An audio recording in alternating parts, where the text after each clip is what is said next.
Kalau Bapak Ibu Saudara yang dikasih Tuhan, haleluya, luar biasa. Sudah lama kita tidak berjumpa. Tuhan memberkati saudara semua. Senang sekali bisa kembali melayani di tempat ini. Baik, mari saudara buka Alkitab saudara dalam Mazmur pasal yang ke-25. Mazmur pasal yang ke-25 ayat yang ke-14. Mazmur pasal yang ke-25 ayat yang ke-14.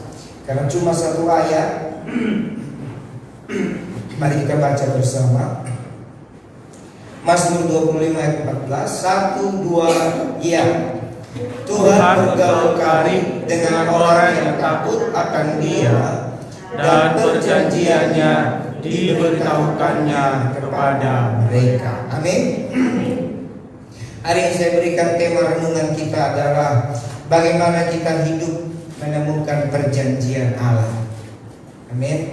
Hidup dan menemukan perjanjian Allah itu paling baik saudara, paling luar biasa.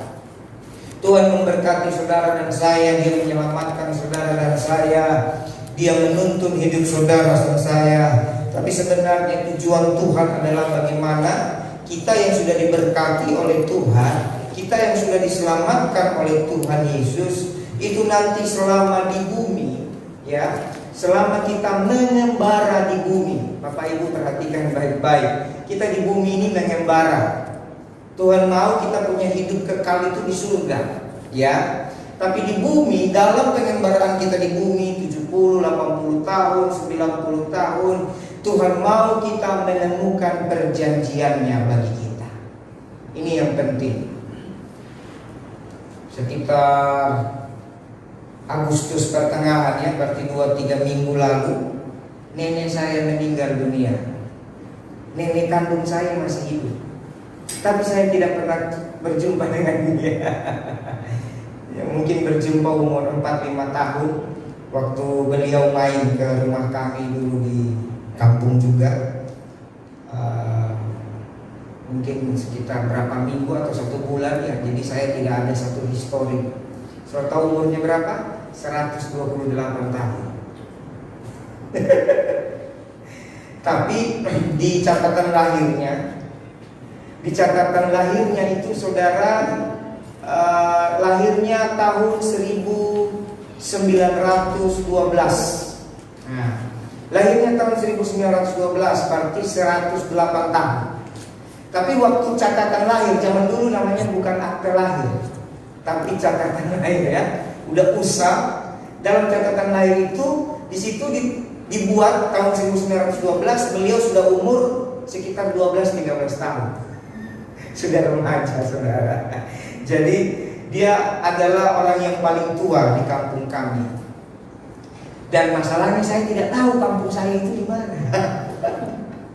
Jadi waktu diberitakan saja beliau meninggal, ya rasa sedihnya biasa seperti kehilangan sahabat-sahabat. Bukan yang saya meninggal, enggak ada saudara. Karena toh saya tidak pernah interaksi. Nah, tujuan saya menyaksikan ini adalah paling tua juga 120-an tahun, betul ya. Jadi saudara dan saya ini sebenarnya kita di bumi ini mengembara. Ya, saudara perhatikan baik-baik. Kita di bumi ini mengembara. Kita di bumi ini seorang petualang. Berapa lama tergantung Tuhan dan tentunya kita. Kadang Tuhan sebenarnya menentukan kita umur 100 tahun, tapi tiba-tiba umur 70 bunuh diri, ya. Ayo cerita. Jadi di bumi ini kita mengembara. Kehidupan yang paling kekal, kehidupan kita sesungguhnya itu nanti di surga. Alkitab bilang di surga ngapain saudara? Memuji, menyembah Tuhan selama-lamanya.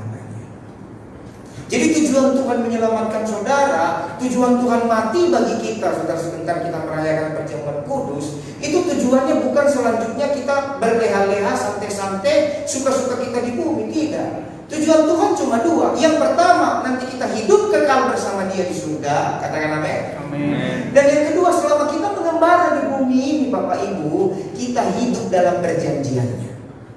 Itu aja.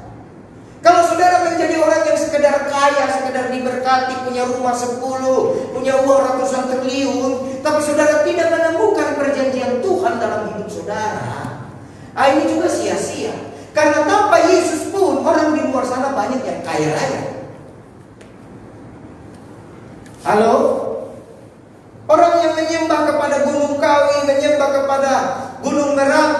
macam-macam.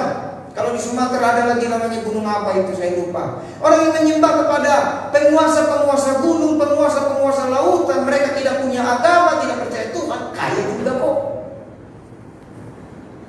Jadi kekayaan harta benda bukanlah satu jaminan tolok ukur bahwa saudara menjadi orang yang berkenan atau yang berhasil atau yang diberkati.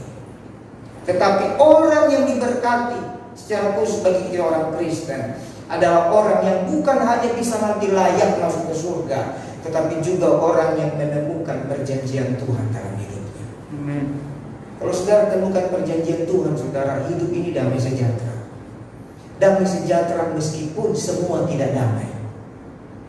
Yohanes 14 berkata begini, damai sejahtera yang kuberikan kepadamu tidak dapat diberikan oleh dunia.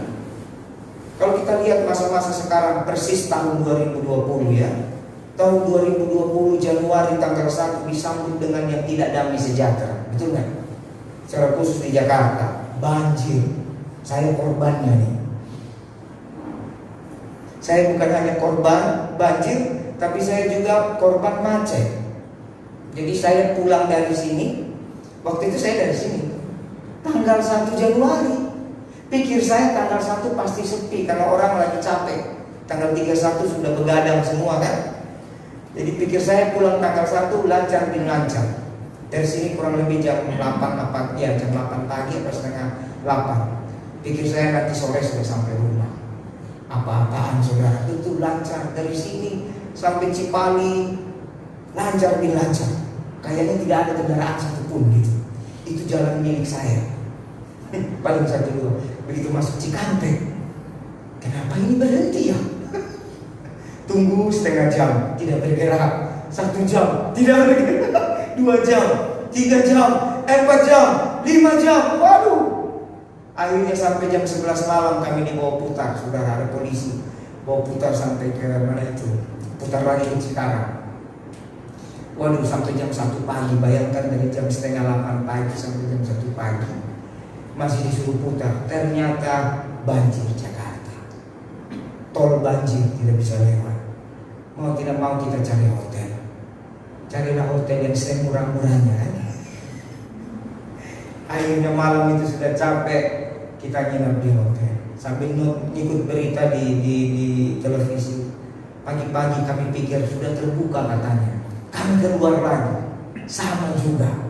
Jadi 2 hari di perjalanan baru nyampe di rumah. Setelah ingat besoknya lagi jam 10 malam saudara, jam 9 dan 10 malam. Jadi saudara, kalau dilihat itu tidak nyaman. Kita bisa bersungut-sungut. Habis itu saudara, singkat cerita 1-2 bulan kemudian banjir sini berganti. Lalu kita kedatangan tamu. Dulu itu mobil mewah, namanya Toyota Corona. Dulu teman saya punya mobil itu waktu saya masih SMA. Bapaknya kerja di mana? Mobil mereka Toyota Corona. Nah, teman ini teman baik, jadi saya sering naik Corona.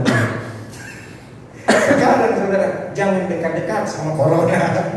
Kalau dulu kita sering naik, sekarang jangan dekat-dekat. Ini membuat semua tidak nyaman, betul? Sampai hari ini pun kita tidak nyaman, tidak damai sejahtera. Tapi kalau saudara temukan perjanjian Tuhan, tidak ada yang bisa menghalangi damai sejahtera Tuhan untuk menguasai engkau, sekalipun di tengah ketidaknyamanan. Amin. Tangan Tuhan tidak kurang panjang untuk menolong kita. Tangan Tuhan tidak bisa dikalahkan oleh keadaan dunia, karena dunia ini Dia juga yang ciptakan. Makanya tadi saya katakan kita di bumi ini mengembara. Jadi jangan sampai kita terlalu habis-habisan dengan dunia, karena di bumi cuma mengembara. Hidup sesungguhnya nanti di surga bersama Bapa. Amin. Berapa lama? Alkitab bilang selama-lamanya. Nah mungkin saudara kalau membayangkan selama-lamanya itu tidak bisa dapat satu pengertian. Nah, saya kasih contoh saja.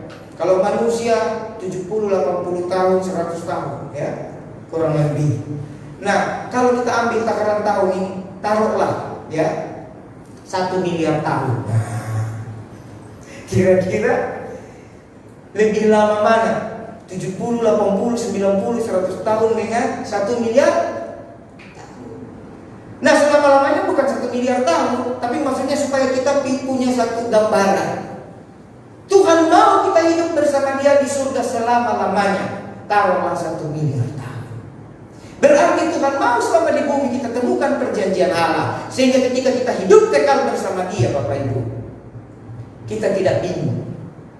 Coba kalau saudara selama corona Jabodetabek ya secara khusus 3 bulan 4 bulan itu orang semua bingung mau ngapain kan, di rumah terus. Sampai ada teman saya bilang begini, saya sudah tidak kuat lagi Pak, doakan saya. Kenapa? Ini mati-mati juga ujungnya.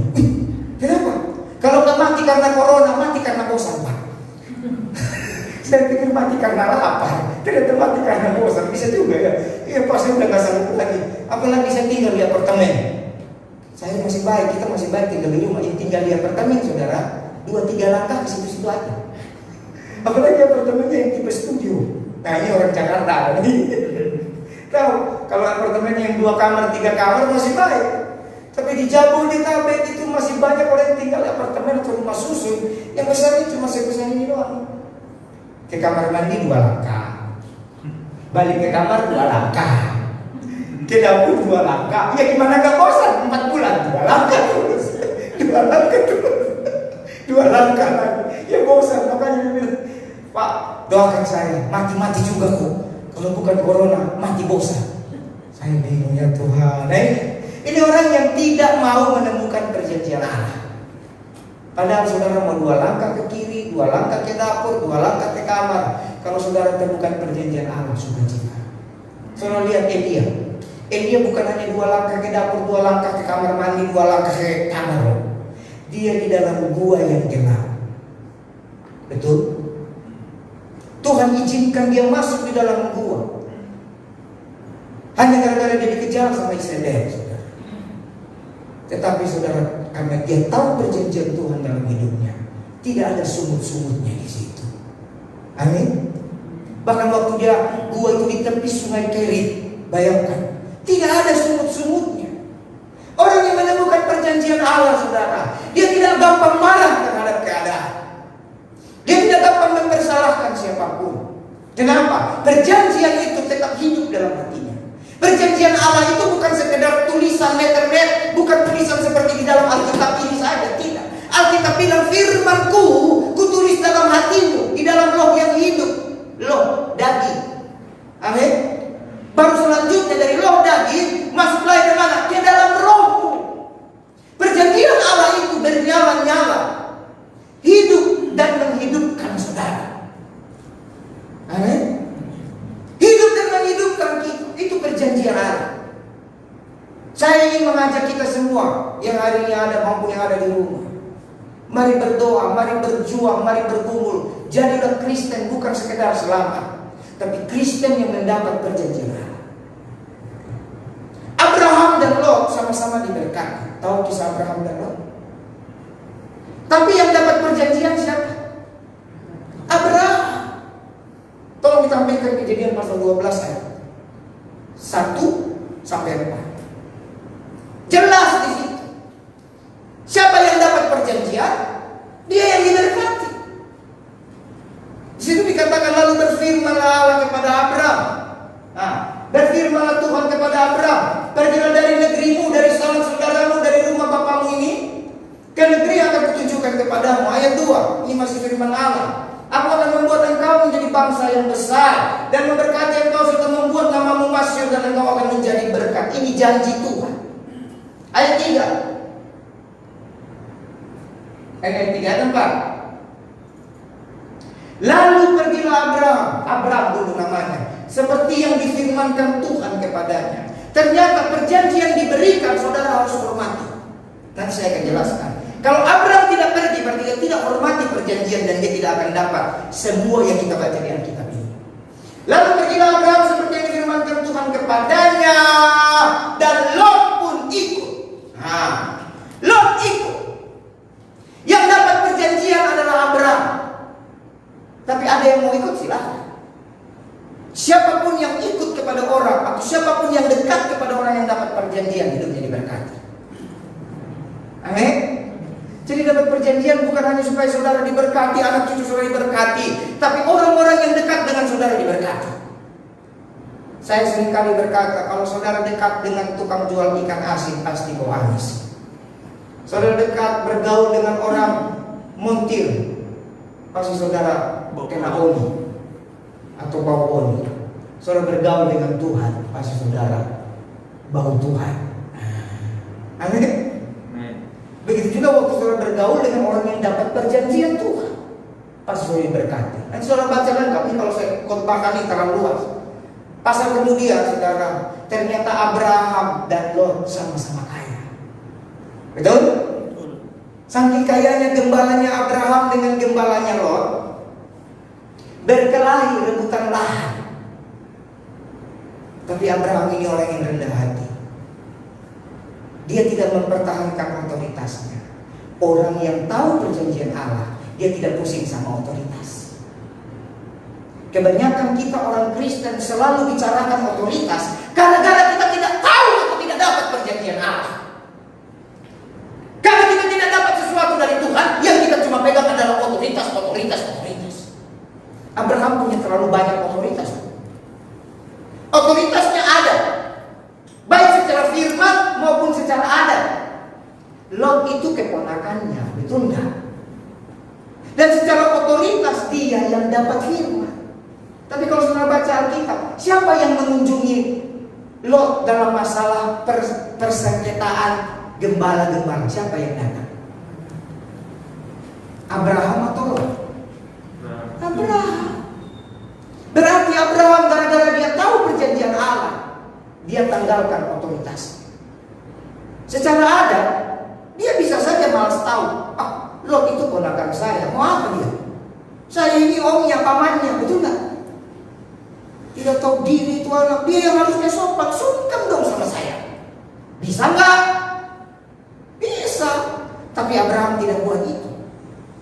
Yang kedua, secara firman, secara rohani, dia yang dapat janji. Dan Lot pun ikut nebeng. Nah, ini namanya iman nebeng. Ternyata iman nebeng diberkati juga. Tapi iman nebeng ada batasnya. Abraham yang rendah hati itu Bapak Ibu, dia datang sama Lot.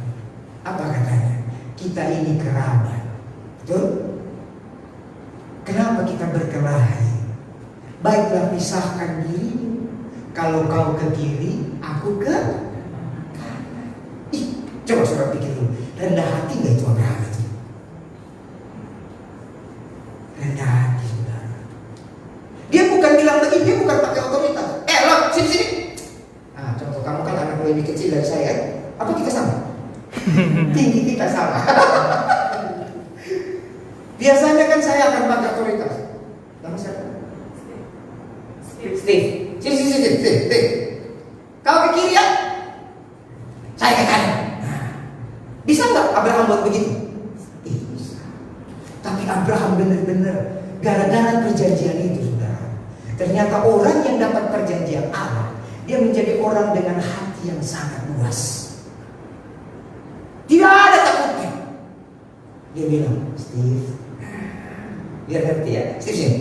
Kau hari ini jadi Lot. Sini benar. Ternyata kau lebih tinggi dari saya. Kegeeran gua. Jangan dekat-dekat, jangan dekat. Bercanda.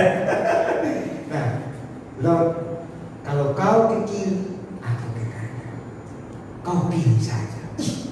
Nah, ini supaya saudara dapat tenang. Lalu Alkitab berkata, lalu Lot melayangkan pandangnya di tepi di seberang sungai Yordan, Sodom dan Gomora. Dia melihat tempat itu berlimpah madu dan susunya, tempat yang sangat indah. Lalu Lot ngomong begini, aku ke sana. Apa kata Abraham? Apakah Abraham cium hatinya? Ya, tadi gua mau ke situ. Kenapa kau pilih tempat gua? Ada Abraham bilang itu? Tidak. Abraham bilang apa? Silakan. Sesuai dengan katanya. Kalau kau ke kiri, aku ke kanan. Silakan duduk Lot. Berarti Lot memilih tempat yang terbaik. Sisanya Abraham apa? Tempat yang tandus. Kalau saudara baca baik-baik, Abraham harus berdoa, bahkan sampai dia membangun 12 sumur. Halo, orang yang temukan perjanjian Tuhan, Bapak Ibu, Dia tidak takut kehilangan apapun. Katakan sama temannya, dia tidak takut kehilangan apapun. Dia tidak terlalu mempertahankan otoritas. Kenapa? Dia tahu perjanjian itu lebih tinggi dari otoritas. Itulah sebabnya kenapa Tuhan Yesus dia tanggalkan keilahiannya waktu datang ke bumi. Filipi pasal 2 saudara baca, dia tanggalkan pribadinya sebagai Allah dan datang sebagai manusia. Amin. Kenapa? Perjanjian itu mengandung kasih. Ketika Tuhan berkata, aku akan memberkati engkau, itu kasih. Tapi kadang otoritas itu bukan bicara kasih. Otoritas itu bicara perintah. Amin. Kuasa. Beda ya. Bisa nangkap Bapak Ibu? Berarti mau nggak saudara dapat perjanjian Allah? Wah, kalau saudara mau, saudara sebagai seorang pekerja yang masih sekolah, apalagi pebisnis, pengusaha, pendeta, pelayan Tuhan, kalau saudara temukan perjanjian Allah, luar biasa. Tahun 2000 awal, saya doakan satu orang anak muda di saya lupa di Sumatera ya. Lagi berdoa, Tuhan kasih tahu dia nanti jadi tentara. Lalu saya tanya, kamu pengen jadi tentara? Kurang lebih umur begini. Kayak Steve, kamu umur berapa? 14 ada? Berapa? Nah, kurang lebih lah SMP. Kamu mau jadi tentara ya? Dia tertawa. Iya om, aku mau jadi tentara om. Kenapa kamu mau jadi tentara? Ulang-ulang aku mimpi om. Berarti dari kecil memang Tuhan sudah taruh hati untuk dia jadi tentara. Selesai, saya tidak ketemu dia lagi. Sekali waktu kemarin, berapa tahun lalu, saya datang lagi pelayanan di tempat itu. Jadi udah kayak telenovela gitu ya. A few moment later. Terus apa itu? SpongeBob bisa. 10 tahun kemudian gitu. 12 tahun kemudian. Tiba-tiba saya lagi khotbah. Ada duduk di situ. Karena hari Minggu kan kita pakai baju tentara. Senyum-senyum, dia senyum-senyum. Ya saya khotbah saja. Selesai ibadah dia datang. Salam om. Ya salam. Saya panggil dia Pak. Karena badannya udah gagah perkasa. Jangan panggil saya Pak om. Oh iya. Ya salam. Masih ingat saya? Mana saya ingat? Aduh saya tidak ingat. Saya yang dulu om doakan. Sekarang saya jadi tentara. Keren gak? Ternyata orang yang sudah dapat perjanjian, benar perjanjian itu kekal saudara. Karena perjanjian itu mengandung masa depan. Saudara buka dulu satu ayat.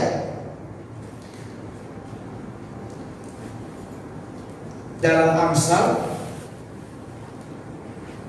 ayat 23, Amsal pasal 23 ayat 18. Amsal 23 ayat 18, apa katanya? Karena masa depan sungguh ada dan harapanmu tidak akan hilang. Masa depan itu sungguh ada. Orang Anda percaya kepada Tuhan Yesus, masa depan itu ada. Dan harapan saudara tidak akan pernah hilang. Itulah sebabnya Tuhan mau saudara dapatkan perjanjian Allah. Sehingga jelas koridor saudara berjalan itu nanti di mana. Amin. Baik, itu sedikit pembukaan. Ini baru pembukaan. Hari ini kita ibadah sampai jam 12 malam. Itu sedikit pembukaan tentang pentingnya mendapat perjanjian Allah. Nah, sekarang bagaimana caranya untuk kita dapat perjanjian Allah? Amin. Mari saudara buka kembali tetap di Mazmur 25. Saudara lihat ayat yang ke-9. Ia membimbing orang-orang yang rendah hati menurut hukum, dan ia mengajarkan jalannya kepada orang-orang yang rendah hati. Amin. Rahasia pertama untuk saudara mendapat perjanjian yang tadi saya katakan, masa depan itu ada dalam perjanjian itu. Jadilah orang yang rendah hati. Ia membimbing orang-orang yang rendah hati menurut hukum. Ternyata Tuhan yang kita sembah itu sangat suka membimbing saudara. Kebetulan anak saya 2 masih kecil-kecil. Yang satu 1,5 tahun, yang satu 6 tahun. Ternyata saudara, saya sebagai orang tua, begitu mereka bisa jalan, kami suka jalan-jalan, apalagi corona begini, saudara, saya paling jalan-jalan depan rumah. Biasanya anak saya pegang tangannya dua-dua, satu di kiri, satu di kanan. terserahlah yang dikirim nomor 1 kah, kadang nomor 2. Kenapa saya bimbing? Kenapa saya pegang? Kenapa saya tuntun tangan anak saya? Karena saya mengasihi mereka. Amin. Saya tidak mau mereka terantuk kepada batu. Saya tidak mau mereka jatuh. Saya tidak mau mereka masuk ke dalam got. Saya tidak mau nanti sepeda motor tabrak mereka. Makanya jalan kemanapun saya harus pegang dan tuntun tangan mereka. Ternyata Tuhan yang kita sembah, saudara, itu suka memegang dan menuntun tangan saudara. Amin. Tapi rahasianya apa? Rendah hati. Kadang-kadang Tuhan mau pegang tangan kita, kita melawan. Betul nggak? Ketika Tuhan mau bimbing, terima saja. Dan waktu Tuhan membimbing orang yang rendah hati, dia bukan hanya membimbing, dia bukan hanya memegang. Ayat selanjutnya, ia mengajarkan jalannya. Sepanjang jalan dengan anak saya, kalau yang nomor 1 dari umur 2 tahun, itu sudah saya pegang sampai sekarang 6 tahun. Dia suka tanya, Pi, apa itu? Tuhan bukan cuma pegang. Terus anak itu tanya, Pi, apa itu? Sudah, kau jalan saja, kau usah tanya-tanya. Ada di situ, di sini orang tua begitu. Anaknya tanya, mimpi apa itu? Diam, kau pegang saja tangan. Anak begitu? Tidak. Dia bertanya atau tidak bertanya, namanya orang tua pasti mengajarkan. Betul. Apalagi kalau ditanya, Pi, apa itu? Oh, itu odong-odong. Apa itu odong-odong? Ya itu odong-odong. Mobil-mobil yang kacau banget. Yang satu mobil disusun kursi ya gitu. Odong-odong. Apa itu? Oh, itu pohon mangga. Karena dia tidak tanya pun kita inisiatif. Nah nih, kalau lewat jalan ini lompat sedikit ya, karena ada batunya. Nah itu Bapak yang baik, saudara. Amin. Kalau kita Bapak yang baiknya tidak seperti Tuhan saja seperti itu, apalagi Tuhan Yesus. Waktu saudara mau menjadi pribadi yang rendah hati, saudara, Tuhan pasti pegang tangan saudara untuk saudara menemukan perjanjian itu. Dan bukan hanya dia pegang, dia juga ajar saudara. Amin. Nah sekarang, siapa itu orang rendah hati? Orang rendah hati adalah orang yang merasa tanpa Tuhan dia tidak bisa buat apa-apa. Itu aja. Orang rendah hati bukan yang hatinya dekat ke tanah. Jadi orang pendek pasti rendah hati. Orang tinggi pasti tinggi hati. Nah bukan, itu pengajaran sesat. Rendah hati tidak ada urusannya dengan tinggi badan saudara. Rendah hati itu adalah orang yang selalu terbuka dengan masukan orang lain. Karena dia menyadari tanpa Tuhan dia tidak bisa buat apa-apa. Amin. Jadi orang rendah hati dia rela terbuka. Nah kalau katanya tanpa Tuhan Pak aku nggak bisa buat apa-apa, tapi orang lain kasih masukan dia tidak bisa terima, ini bukan rendah hati. Tanda orang rendah hati gampang, Tuhan kan kita nggak bisa lihat, betul? Bagaimana saudara katanya bergantung kepada yang saudara tidak bisa lihat, masukan dari teman yang bisa kamu lihat aja kamu nggak mau dengar. Orang rendah hati tanda-tandanya pasti punya manifestasi. Durian punya baunya sendiri, betul nggak? Pete punya baunya sendiri, ikan asin punya baunya sendiri, apalagi nangka punya baunya sendiri,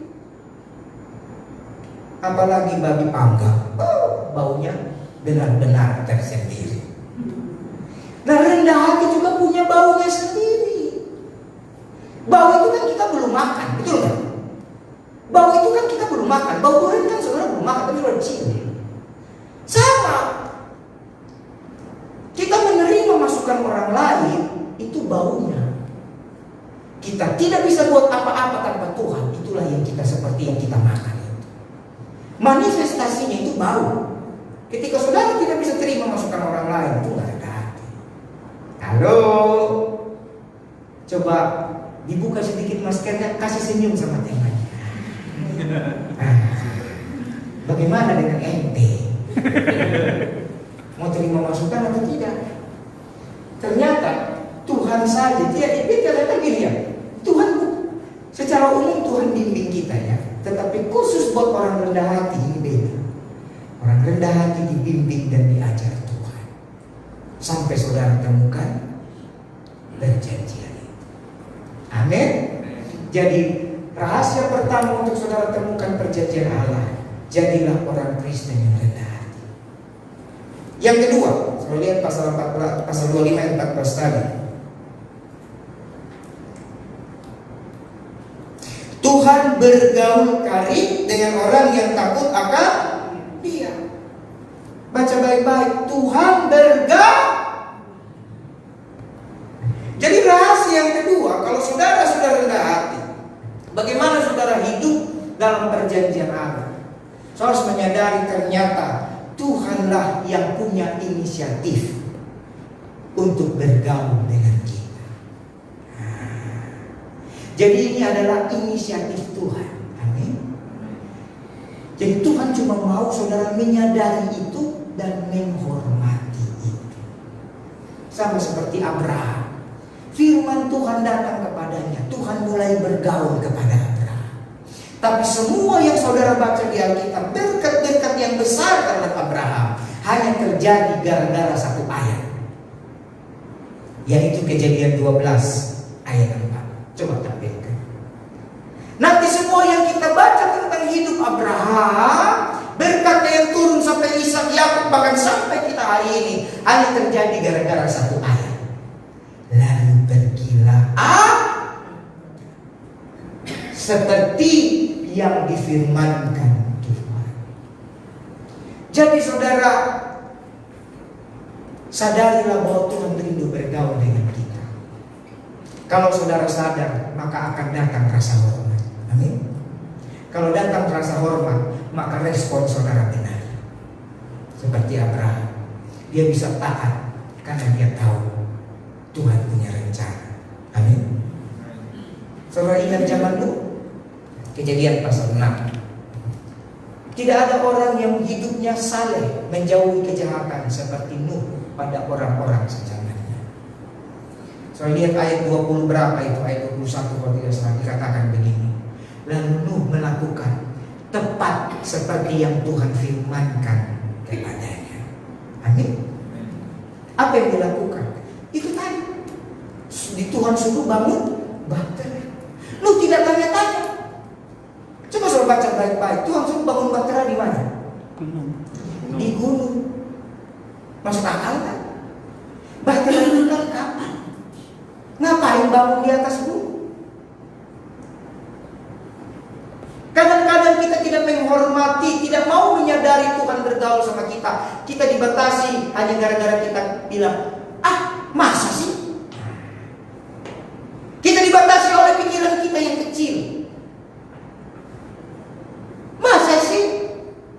Kalau Nuh berkata begitu, maka dia pun akan mati bersama-sama seluruh manusia di bumi. Tapi karena Nuh bergaul dengan Tuhan, Tuhan juga bergaul dengan Nuh. Tuhan kasih perjanjian. Nuh tidak pakai tanya-tanya, ngerti tidak ngerti, dia lakukan seperti yang Tuhan suruh. Amin. Ada berapa banyak orang di antara kita, saudara, orang Kristen, itu maunya ngerti dulu baru buat. Tunggu. Seperti Thomas kan, kalau tidak kucucukkan jariku, aku tidak mau percaya. Pemain musik mana? Mari Pak.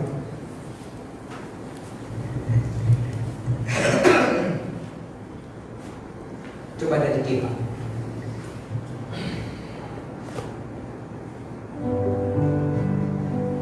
Pasti sudah tahu lagu. Kecaplah dan lihatlah betapa baiknya Tuhan itu. Rasakan dan nikmati kasih setia Tuhan. Nah, apa katanya? Kecaplah dah. Kecap itu gimana sih? Makan dulu, baru makan dulu, rasakan dulu, baru lihat. Ngerti tidak ngerti, makan dulu. Urusan dengan Tuhan begitu. Saya waktu ke Dolok Sanggul, ada orang Batak di sini. Kayaknya nggak ada ya. Cuma ini Bomi aja kayaknya. Oh cuma ada satu ya. Tuluk Sanggul itu satu kampung wilayah kayak kita di sini mungkin Purbalingga gitu ya. Dari Tanah Batak ke Tanah Batak itu banyak sekali wilayah-wilayah. Ada satu tempat namanya Tuluk Sanggul. Itu salah satu makanan khas mereka itu daging kuda. Pernah makan daging kuda? Pernah. Nah, yang orang Batak pasti tidak pernah. Nah, waktu kami keliling ya selama 49 hari waktu itu. Pertama kali pelayanan keliling semua banyak tempat di Tanah Batak itu, saudara. Jadi saya sudah mulai dengar-dengar. Lalu mereka bilang ada satu tempat makanannya daging kuda. Otak saya udah mulai berkecamuk. Singkat cerita sampailah kami di Tuluk Sanggul itu. Lalu kami diajak makan sama pendeta-pendeta, diajak makan. Cuma saya heran kok masakannya seperti rendang tapi kok dipisah kiri dan kanan. Ada rendang kiri, ada rendang kanan. Lalu kita mereka pakai bahasa Batak, saya nggak ngerti. Kayak apa ya? Bain jo, apa gitu ya? Gitu ya. Bain maju, aja nggak saya ngerti. Ditaruh lah. Nah gara-gara otak saya sudah mulai terjadi pergolakan dari beberapa hari sebelumnya. Tiba-tiba langsung saya tanya, saya ke depan, Pak, apa ini? Ini daging di sana kerbau. Kalau di Sumatera itu rendang sapinya itu lebih banyak kerbau, ya. Ini kerbau, ini kuda. Wih, begitu dibilang kuda, yang bapak taruh apa? Kuda. Kawan bapak pesan kuda semua. Oh kuda. Ih, saya ganti kerbau saja. Gara-gara saya tidak mau kecap dulu, saya cuma mau pakai otak saya mau mengerti dulu. Hari ini saya menyesal. Karena kuda enak. Karena tidak pernah saya kehilangan kesempatan nyobain daging kuda. Ada teman saya pemimpin kami namanya Pendeta John. Dia tidak mau banyak tanya kalau urusan makan, makan saja. Udah dia makan, enak-enak. Baru dia tanya, apa ini? Kuda Pak. Oh begini rasa kuda. Lanjut. Enak. Sekarang saya menyesal. Sekalipun Januari kemarin saya dari Tanah Batak juga, tapi saya tidak pernah sampai lagi ke Tuluk Sanggul. Apalagi corona sekarang makin susah. Rasanya daging kuda kayak apa? Saya tidak tahu. Ternyata kenapa Tuhan bilang kecap dulu? Firman Tuhan bilang apa? Percaya saja dulu, makan saja dulu, terima saja dulu. Ngerti tidak ngerti, terima saja. Halo? Karena Tuhan bekerja itu pakai hukum surga, hukum yang murni. Tapi kita bekerja, kita ada dalam hukum apa? Hukum dunia yang sudah jatuh dalam dosa. Betul enggak? Betul atau tidak betul? Sampai kemarin kami ke Malaysia juga. Memang saya harus banyak bertobat urusan makanan ini. Kami ke Malaysia ke Sarawak. Jadi kami dari sini dari Jakarta ke Kuala Lumpur naik pesawat 2 jam, dari Kuala Lumpur ke Miri itu satu kota lagi naik pesawat hampir 2 jam. Saya pikir itu Miri itu apa? Ternyata Miri itu kayak Kuala Lumpur juga, kota maju. Nah dari Miri saudara kami naik mobil kurang lebih 1 jam daerah kota sampai perbatasan kampung. Nah dari perbatasan kampung naik mobil 4 WD 5 jam tidak ada kehidupan. Hutan dan tanah. Jadi pelayanan capek betul. Perjalanan sampai ke sana aja 1 hari. Begitu sampai di kampung itu namanya Kampung Longbedia, Sarawak. Kami 7 hari di sana. Segala iklan-iklan tidak berlaku karena tidak ada sinyal HP di situ. 7 hari kita jadi manusia purba. Saya kangen istri anak, tidak bisa mau telepon bagaimana? Mati.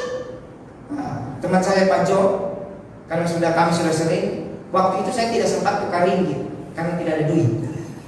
Teman saya Pak Jo sempat tukar ringgit. Begitu sampai di Miri, karena kami masih sempat nginap 1 malam di situ, dia belilah nomor Malaysia ya. Dia beli nomor Malaysia dalam satu pikiran nanti bisa telepon pakai nomor Malaysia ke Indonesia lebih murah. Tahu sampai di sana, dia bilang saya, aduh rugi dong gua, nggak ada sinyal. Jadi saya masih mending tidak beli karena tidak ada uang, saya tidak rugi. 7 hari kami jadi manusia berubah. Nah, hari pertama makanan khas yang enak-enak masih masuk akal. Hari ke-4 atau hari ke-5 tiba-tiba mereka ngomong, kita kasihlah makan pastor-pastor nih, logat Malaysia gitu ya.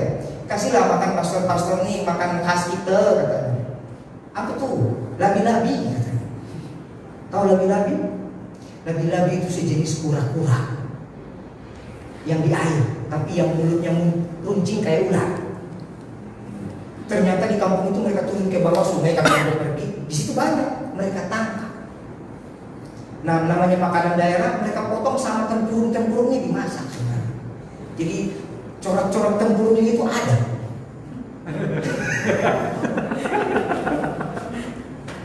Lalu disajikanlah Pak Pendeta, mereka panggilnya pastor. Pastor, this food is good. Apalah bahasa Malaysia enak sekali gitu. Kami habis ngajar sekolah doa, makan siang. Pak John datang, apa nih? Makan Pak, oke. Dia tidak tanya, dia duduk di meja, dia makan, saudara. Enak ya, kayak jeli katanya. Giliran saya, otak saya sudah mulai bekerja. Aduh, kepalanya itu tadi ke mana ya? Aduh, lalu saya bilang ada yang lain, ada Pak, banyak di sini. Nah, untuk mereka masak yang lain, ada ikan, ada daging sapi, ada ayam. Akhirnya itu saudara, saya tidak makan. Ini saya kasih ilustrasi, masalah makanan tidak ada urusan dengan dosa. Tapi yang saya kasih ilustrasi adalah gara-gara otak saya sudah memilih untuk mengerti dulu, saya kehilangan kesempatan mencoba makanan khas. Halo? Nah ini. Tapi kalau makanan hanya kehilangan kesempatan, tapi kalau dengan Tuhan saudara, kita kehilangan perjanjian. Jadi urusan dengan Tuhan, saudara ngerti nggak ngerti, buat aja. Amin. Amin. Memang urusan makan nih, saya harus belajar banyak sama orang-orang yang mental baja. Nah ini gara-gara dulu tahun berapa saya pernah makan belalai gajah. Tahu belalai gajah? Gara-gara saya tidak diberitahu, tapi enak loh, dipotong sedemikian rupa, kriuk-kriuk, ditaruh di piring. Orang yang undang kami kasih saja, bikin kopi, saudara, ada snack yang lain. Mari Pak makan. Kayak saya makan. Enak Pak, enak, mantap. Dia sama istrinya tertawa-tertawa di belakang. Mau tambah Pak? Boleh. Karena saya tidak tahu, boleh ditaruh lagi saudara. Udah selesai duduk di meja. Memang kamu suka? Iya enak nih kayak cumi-cumi. Saya bilang kenyal-kenyal gimana? Bapak tahu apa yang Bapak makan? Apa tuh? Belalai gajah Pak. Mau dikeluarin lagi? Gimana? Udah masuk saudara. Tapi setelah saya pikir, nggak salah juga, enak kok. Kadang-kadang saudara, pengetahuan kita yang menghalangi kita menemukan langkah-langkah baru dalam hidup kita. Kalau urusan makanan oke lah, itu cuma ilustrasi ya. Saudara jangan yang diingat ilustrasinya korbannya nggak diingat. Jangan kebalik ya. Urusan firman Allah saudara, lakukan saja maka saudara diberkati Tuhan. Amin. Jangan sampai kehilangan kesempatan. Yang berikutnya, poin yang kedua tadi ya, Tuhan yang mau bergaul. Jadi inisiatif Allah, saudara respon saja. Dan karena itu inisiatif Allah, Tuhan biasanya pasti memisahkan saudara dan saya demi rencana yang digenapi.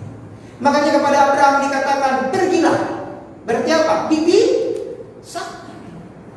Kalau saya boleh sedikit berteologi sedikit kepada saudara, Abraham itu kejadian 12, Menara Babel kejadian 11. Betul ya? Jadi waktu Abraham dipisahkan, itu satu zaman dengan pembangunan Menara Babel. Dan waktu Menara Babel dibangun, piramid Mesir sudah ada. Jadi waktu Abraham disuruh pergi dari Ur Kasdi, piramid Mesir sudah ada. Halo? Jadi kenapa Tuhan harus pisah? Kalau Tuhan bekerja memberkati Abraham di tengah pembangunan Menara Babel, dan juga di zaman Mesir dengan segala penyembahan berhala yang begitu kuat, Abraham bisa kebingungan, yang mana Tuhan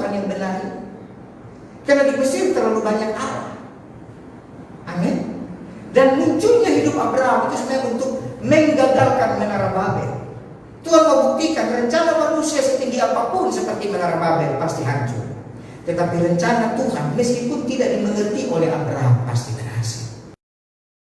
Menara Babel disetting sedemikian rupa mau dibikin gedung tinggi sampai langit, betul? Gagal. Abraham dia tidak tahu. Sampai dikatakan ke negeri yang akan ditunjukkan. Kemana? Tidak tahu. Nanti dalam tuntunan selanjutnya baru Tuhan beritahu. Tapi apa yang Tuhan buat kepada Abraham justru lebih kekal sampai hari ini. Amin. Yang ketiga dengan cepat. Bagaimana masih yang kedua ya.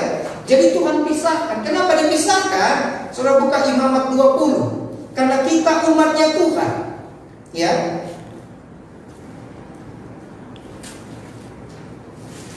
Imamat pasal 20 ayat yang ke-26.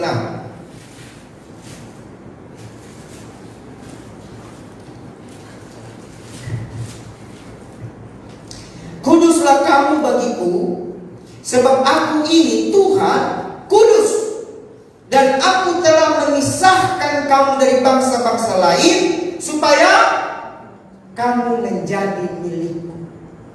Jadi Tuhan punya inisiatif bergaul sama kita, karena dia mau pisahkan saudara dengan orang-orang dunia. Karena Tuhan kudus dan Tuhan mau kita juga kudus. Amin. Kalau saudara tidak mau dipisahkan demi perjanjian Allah, nanti tetap juga dipisahkan. Kapan? Akhir zaman. Buka Matius 13. Saya buka Matius pasal yang ke-13 ayat 49.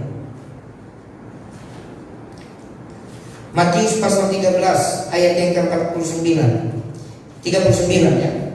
49 dikatakan begini.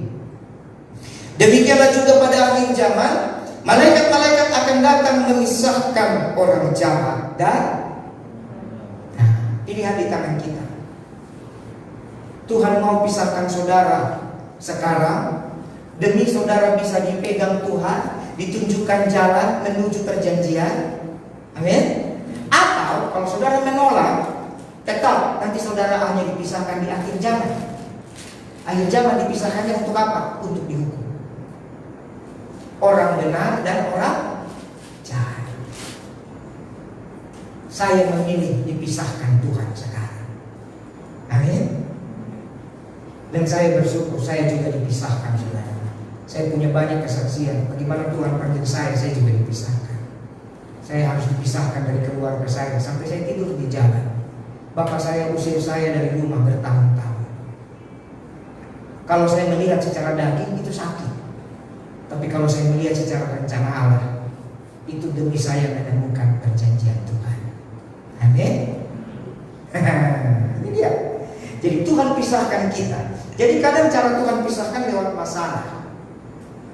Tuhan pisahkan Yusuf dari saudara-saudaranya lewat masalah. Karena Tuhan tahu bapaknya Yusuf siapa yang tidak akan bisa memisahkan Yusuf dari saudara-saudaranya. Ruben, Yehuda, tidak bisa saudara. Jadi cara Tuhan adalah apa? Tuhan kasih mimpi sama Yusuf. Betul? Dia mimpi matahari, bulan, bintang sujud menyembah. Betul? Dia mimpi lagi berkas-berkas gandum. Bapak ibu yang saudara-saudaranya sujud menyembah berkas-berkas gandum. Hanya gara-gara mimpi itulah akhirnya Yusuf dipisah. Lewat masalah, dijual, dibuang ke sumur, dijual segala macam. Tapi lewat pemisahan itu Yusuf menemukan perjanjian Tuhan. Amin. Akhirnya dia jadi Perdana Menteri kan. Abraham, segala macam. Saya banyak baca di Alkitab. Hampir semua dipisahkan Tuhan dengan caranya sendiri. Jadi saudara, Tuhan yang punya kerinduan untuk bergaul, yang perlu saudara lakukan hanya ada. Yang pertama tadi, jadilah rendah hati. Dan yang kedua apa? Sadari itu dan hormati itu. Amin. Jadi poin kedua untuk dapat perjanjian Allah, sadari itu, hormati itu. Yang ketiga, bagaimana untuk dapat perjanjian Allah? Kembali ke Mazmur 25 tadi. Tuhan bergaul karib dengan orang yang takut akan Dia. Berarti poin yang ketiga untuk dapat perjanjian Allah, jadilah orang yang takut akan Tuhan. Amin. Yang pertama rendah hati, yang kedua menyadari dan menghormati rencana Allah, dan yang ketiga apa? Hiduplah takut akan Tuhan. Nah, bagaimana itu takut akan Tuhan? Apa sih takut akan Tuhan? Ada yang tahu? Oh, takut akan Tuhan itu banyak berdoa, Pak. Betul. Itu rohani, betul ya? Takut akan Tuhan itu baca Alkitab, Pak. Betul. Itu sangat rohani sekali. Tapi bagaimana prakteknya, eksekusinya selama di bumi? Apa itu takut akan Tuhan? Mari saudara buka Amsal 8.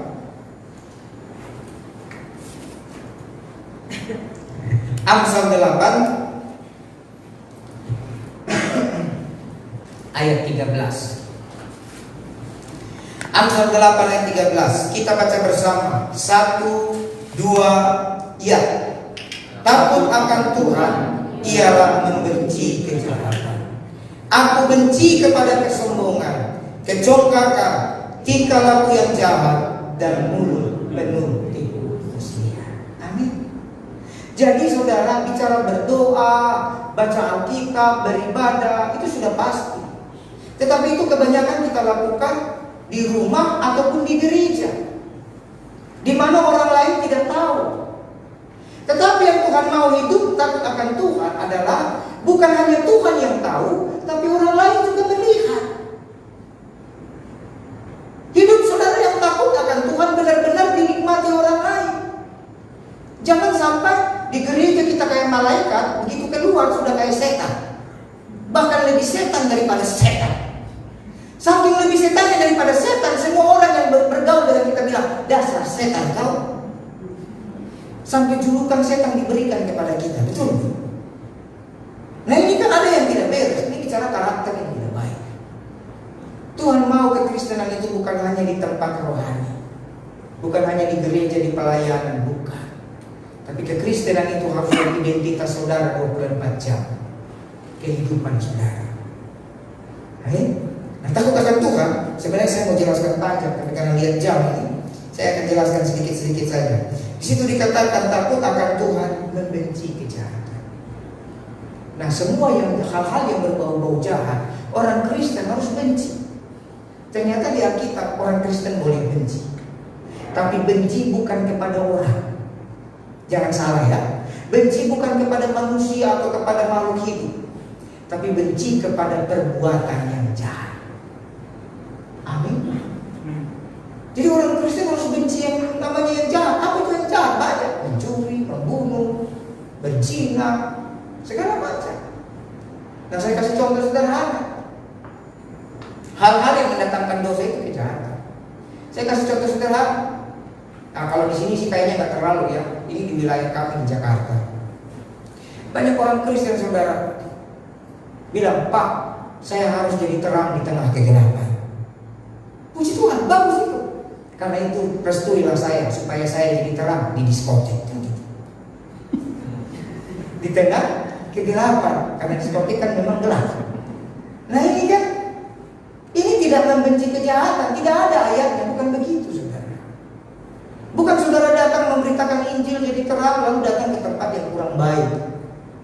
Yang bilang kan, Pak, yang penting kan saya bisa jaga diri saya, Pak. Yang penting kan saya tidak jatuh. Yang penting saya tidak mabuk, yang penting saya tidak main perempuan. Paling cuma minum seslok, 2 slok, kan gitu kan? Habis seslok jadi segelas kan? Habis segelas sebotol. Habis sebotol mata gelap. Semua perempuan dilihat cantik. Habis itu kutip ayat, jadilah padaku seperti yang kau kehendaki. Iya kan? Ini repot saudara. Nah, orang Kristen saudara tidak boleh semua hal-hal yang berbau dunia, berbau dosa. Kalau ada yang bilang di sini diskotik adalah tempat pertobatan, nah saya harus bikin penelitian dulu.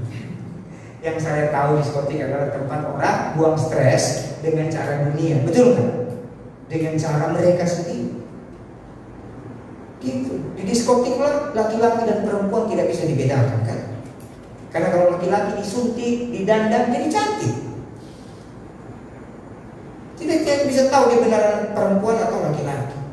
Nah, orang yang takut akan Tuhan harus dia benci semua yang jahat. Bohong itu juga kejahatan, harus benci. Tipu itu harus benci. Itu orang takut Tuhan. Amin. Apalagi dengan cepat. Aku benci kepada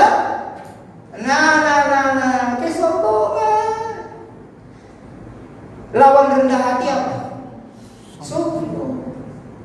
Orang rendah hati artinya dia selalu siap menerima masukan, itu rendah hati. Yang kedua, rendah hati selalu bergantung sama Tuhan. Kalau orang sombong apa? Menganggap dirinya selalu bisa. Tidak butuh masukan orang lain, tidak butuh pertolongan orang lain. Ini sombong. Kalau orang kaya, dia punya uang ratusan miliar, dia beli mobil 10 yang mahal-mahal, dia beli berlian, dia beli rumah. Sombong atau wajar? Kalau orang berduit, misalnya Ibu Silvi punya uang 1 triliun, amin ya Bu.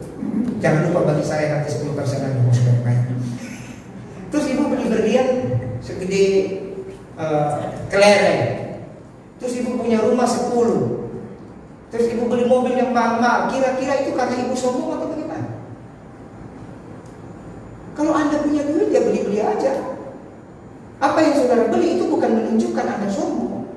Memang banyak orang kaya sombong, tapi kita tidak bisa dalam sekejap mata langsung beri label karena dia naik mobil mewah, dia bajunya mahal, terus dia sombong. Jangan begitu. Namanya dia punya uang. Salah nggak dia beli? Tidak salah. Ayo, yang salah itu begini saudara, nggak punya uang, paksa diri supaya diakui orang. Itu yang sombong. Padahal dia tidak mampu, tapi maunya tiap hari minum di kafe, pakai tas tangan, labelnya beli yang goceng, LV, tas LV kan mahal ya, 200 juta. Dia kan tidak sanggup beli stiker di mari. Jangan bertindak LV. Ini sombong saudara. Orang yang masih butuh pengakuan itu sombong. Ini tidak ada maksud endorse ya. Ini yang kebanyakan saya lihat di Jakarta. Ada salah satu merek kopi terkenal ya, Starbucks. Tuhan ampuni saya, dan kalau ada yang dengar tidak ada maksud ya. Itu kan dia jual botol kan, botolnya juga dijual. Wajar nggak? Wajar dong. Namanya pebisnis. Nah tapi ada orang karena Starbucks itu punya brand yang bagus, beli kopinya yang goceng, taruh di botol Starbucks, jalan ke mall pegang, gua minum Starbucks. Ini yang repot saudara. Orang sombong, orang yang tidak bisa hidup sebagaimana berkat yang ada pada dirinya. Dia pengen menghidupi yang lebih lagi. Dan ketika diberitahu tidak mau terima. Ini orang sombong. Orang sombong orang yang tidak mau menerima masukan orang lain. Saudara buka Roma pasal 1 biar lebih jelas apa itu sombong. Roma pasal 1.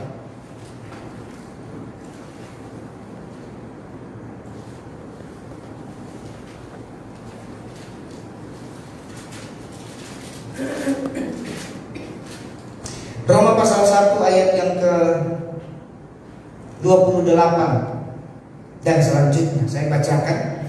Dan karena mereka tidak merasa perlu untuk mengakui Allah, maka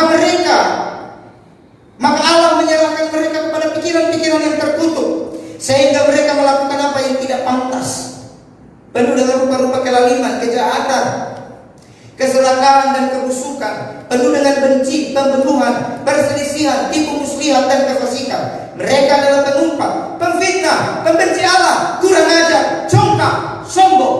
Nah, orang yang tidak mengakui Allah ternyata juga adalah orang sombong. Amin. Jadi waktu dalam pergaulan saudara temukan ada orang kelihatannya sok rendah hati, tapi dikasih masukan tidak mau, jangan-jangan ini masih orang sombong. Orang takut Tuhan, dia tidak sombong. Amin. 1 Korintus 13. Kasih itu sabar, kasih itu murah hati, ia tidak cemburu, ia tidak memegahkan diri dan tidak sombong. Jadi saudara, kalau saudara takut Tuhan, sepanjang hidup saudara 24 jam bencilah semua yang namanya sombong. Amin. Apalagi kecongkakan. Kalau congkak saudara lebih tinggi lagi daripada sombong. Dia merasa lebih baik dari orang lain. Tanda-tanda orang congkak paling sederhana itu di mana ketahuan? Super bola. Tahu ya? Para penonton bola. Iya, kiri, iya, kanan. Kenapa kok tidak tendang? Ini congkak. Padahal kalau dia yang ada di situ, saudara, buru-buru dia tendang. Baru bergerak dikit aja lututnya udah bengkok kiri. Tapi momentari paling jauh. Minggu lalu sebelum kesini, jemaat di gereja ngajak saya, "Oh, main bulu tangkis yuk." Waduh, saya bilang bulu tangkis. Udah belasan tahun saya nggak main bulu tangkis. Dulu sih main, ikut klub juga. Tapi udah lama nggak main bulu tangkis, paling sama anak-anak depan rumah. Ini main bulu tangkisnya yang beneran di apa namanya? Lapangan. Olahraga aja, oh. Ya udahlah. Wih, set pertama saya menang. Dengan teman. Begitu set kedua, ternyata ketahuan gak pernah olahraga. Mata saya bisa lihat bolanya, saya yakin, tapi lutut saya tidak bisa bergerak. Bolanya bisa naik. Halo? Jadi, kenapa saya kasih contoh ini, saudara? Kadang-kadang kita ini terlalu congkak merasa lebih baik dari orang lain. Suka mengomentari segala masalah, itu manifestasi kecongkakan. Saya juga nonton bola ya kadang, tapi kalau hanya untuk kita saya nggak tahu. Ya, itu kan seru ya. Tapi ada yang ke bawah sampai ke warung kopi. Tanah Batam sana. Oh, bupatinya siapa? Siapa yang lagi pilihan? Mereka bisa berantem. Jadi maksudmu apa sekarang? Padahal bupatinya lagi tidur ya, calon bupatinya saudara, yang duduk di warung kopi bisa berkelahi. Nggak tahu di sini bisa begitu. Hanya gara-gara apa? Tidak, yang paling baik itu yang ini. Ini manifestasi kecongkakan saudara. Karena dimulai dari apa? Merasa diri lebih baik dari orang lain. Siapa di sini pernah merasa diri lebih baik dari orang lain? Tidak usah angkat tangan, bertobat. Amin. Apa lagi? Selain kecongkakan, tingkah laku yang jahat. Nah, ini repot. Tingkah laku yang jahat ini belum kejahatan. Contoh begini, selingkuh itu kejahatan, betul ya? Berzina itu kejahatan. Tapi tingkah laku saja. Kalau saudara mau takut akan Tuhan, tingkah lakunya saja tidak boleh. Tingkah laku itu begini. Sebelum saudara selingkuh berzina, pasti ngapain? Begitu lihat cewek cantik, langsung matanya langsung kayak keranjang. Tidak bisa lihat cewek cantik sedikit. Kalau perempuan tidak bisa lihat cowok ganteng dikit.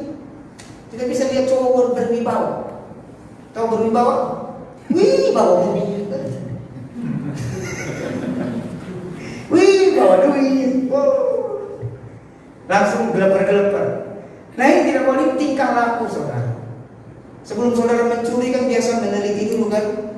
Nah, yang meneliti saja sudah berdosa. Makanya Alkitab bilang begini, menyinyiri saja perempuan dalam hatimu sudah berzina. Ini sebenarnya bicara tingkah laku yang jahat. Amin. Nah, ini tidak boleh. Selanjutnya, sebenarnya penjelasannya banyak, tapi cepat saja. Apalagi mulut penuh tipu muslihat. Nah, ngomong sama Bu Silvi lain, sayang contohnya. Ngomong sama Bu Jerry lain, ngomong sama Pak Budi lain, karena Budi sama Budi adalah kutub yang sama. Hukum magnet itu kalau satu kutub tolak menolak. Lain, ngomong sama Pak Andre lain, semuanya lain, tipu muslihat. Ini jahat saudara. Mungkin saudara tidak mencuri, tidak korupsi, tidak gomora. Tapi kalau omongan saudara dengan sana beda, dengan sana beda, dengan sana beda, dengan sana beda, ini tidak takut Tuhan. Kalau saudara sudah lakukan seperti itu, jangan harap perjanjian Tuhan diberikan buat saudara. Amin. Belajarlah hidup apa adanya. Jadi 3 rahasia. Yang pertama rendah hati. Yang kedua hormati dan sadari. Yang ketiga hiduplah takut akan Tuhan. Takut akan Tuhan ini saudara taat. Saya biasa punya bahasa begini, ya. Bukan bicara goalnya. Kalau Tuhan bilang 2 tambah 2 4, jangan bilang 1 tambah 3 4. Saya ngerti nggak? Kalau Tuhan bilang 2 tambah 2 4, ya sudah. Kalau ditanya, Pak Andre, tadi tanya apa? 2 tambah 2 4. Ya udah. Kebanyakan kita, Tuhan sudah bilang 2 tambah 2 4, tapi kita bikin gaya kita sendiri. Yang penting 4. Bagaimana supaya 4? 1 tambah 3. Halo? Bukan itu. Orang yang takut akan Tuhan, meskipun sama-sama jawabannya, goalnya sama, dia harus benar seperti kata Tuhan. Lalu pergilah Abraham, tepat seperti yang difirmankan Allah. Kalau Tuhan bilang 7 tambah 3, 10, jangan bilang 5 tambah 5. Bisa ngerti? Ini bukan bicara hasilnya, Pak, yang penting kan baik. Bukan. Tuhan bilang apa? Memang jawabannya 10, tapi Tuhan bilang apa? 7 tambah 3.